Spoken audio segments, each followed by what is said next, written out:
What's going on, guys? Met here at Lethal Garage. I got Mike, Red Barn Racing. He's over here somewhere. Look at, he's fast because he drinks out of a orange coffee cup. Yeah, it even says Mike 68 on it. Nice. It's fast. It's fast.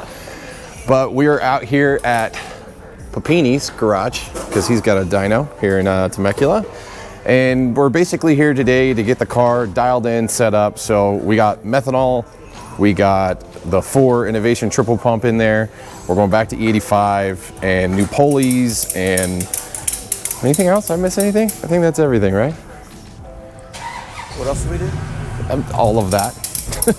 Monday morning. It's Monday. No, it's Friday morning. What's the difference? Oh God. What's the difference? But yeah, I'm mainly here because I want to hear the supercharger whine with a little tiny pulley on it and see how loud it screams, and mainly capture it on video this time around because I haven't been able to capture it on video.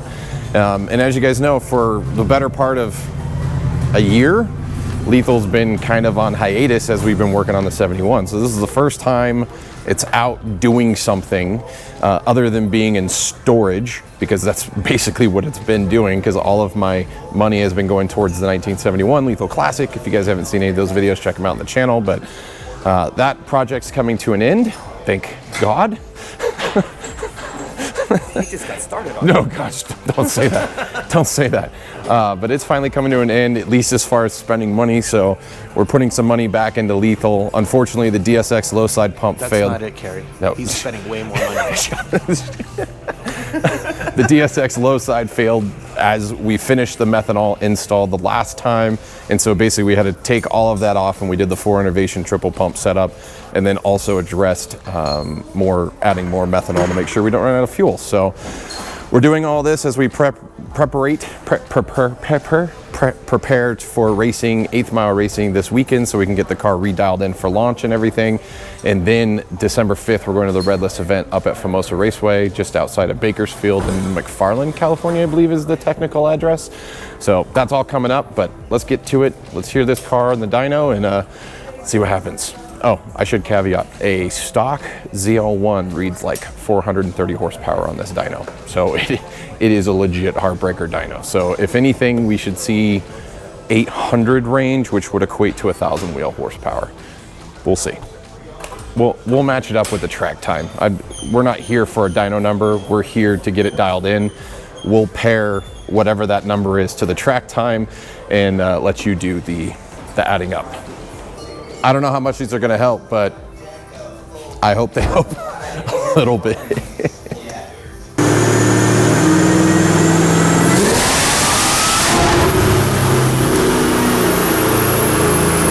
So I wasn't aware of what they were doing because they're doing what they're doing and I'm not asking, but they did a quick tip-in pass just to see how the car feels, just to take a look if everything's ramping in as it should and as it's commanded. So that's where we're at. It made 909 torque on that little that little pull. That's crazy. We'll see what it actually is though.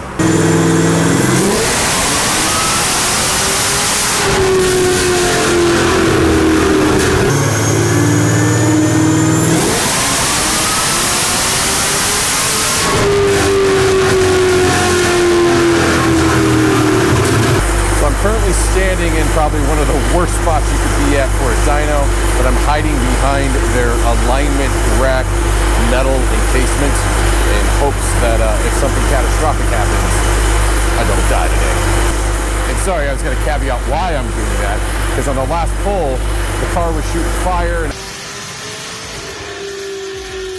I would love to capture it on video, and I don't have a stand to set the video up on, so I have to hold it.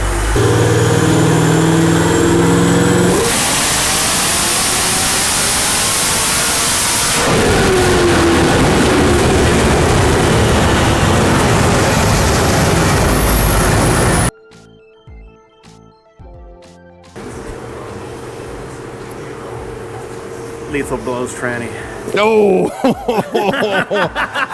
So I've mentioned this a few times, and it sucks I stopped recording, but we've always worried about the stock transmission, and the output shaft on my transmission just said, bye. That is not bueno. Oh, lethal down.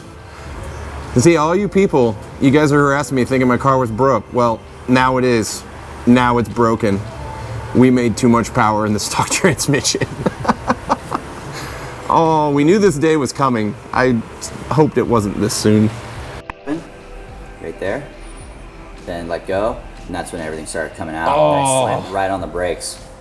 Yeah, I think I stopped recording. Look, you can see where I stopped recording right there. Yeah, I hit brakes as hard as I could because I was like, oh, this is bad. And everything was hitting the tunnel, and I felt everything.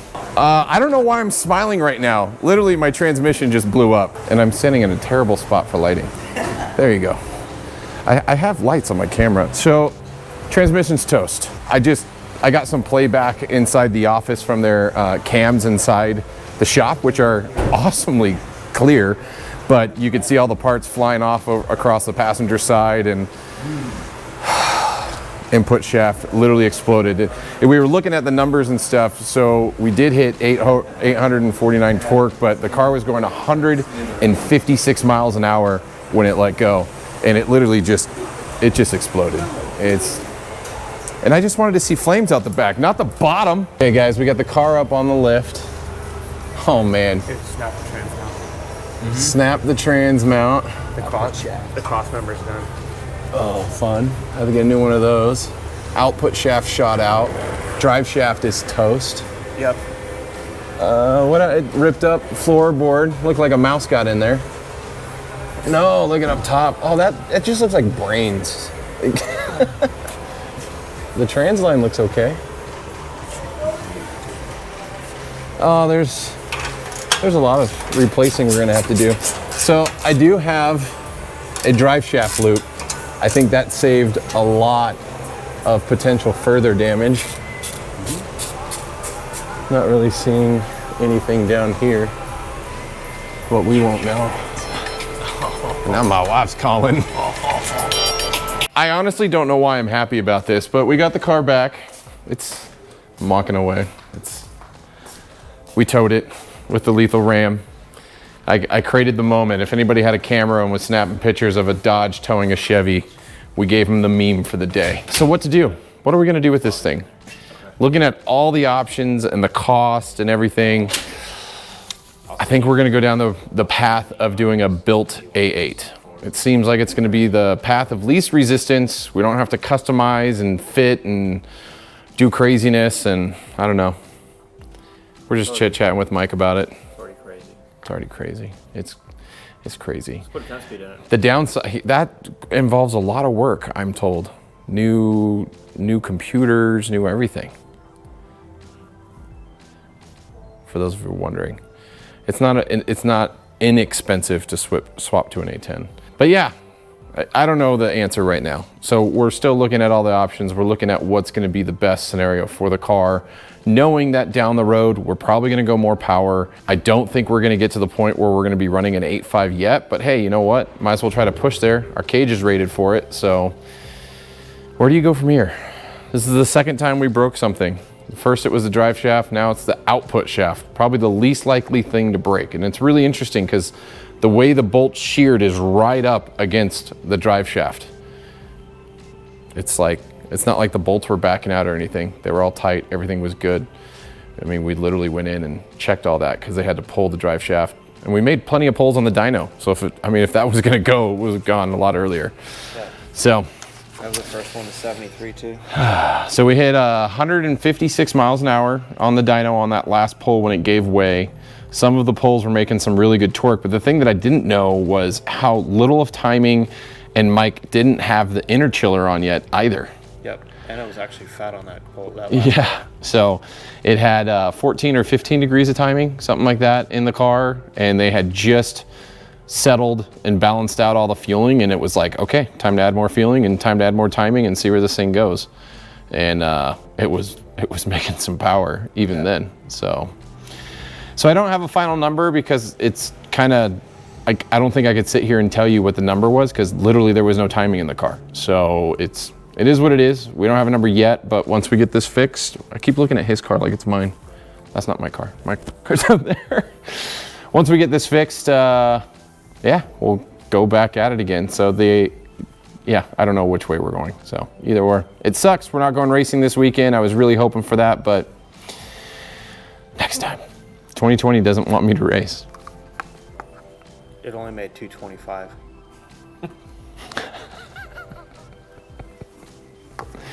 Till next time. See you on the road.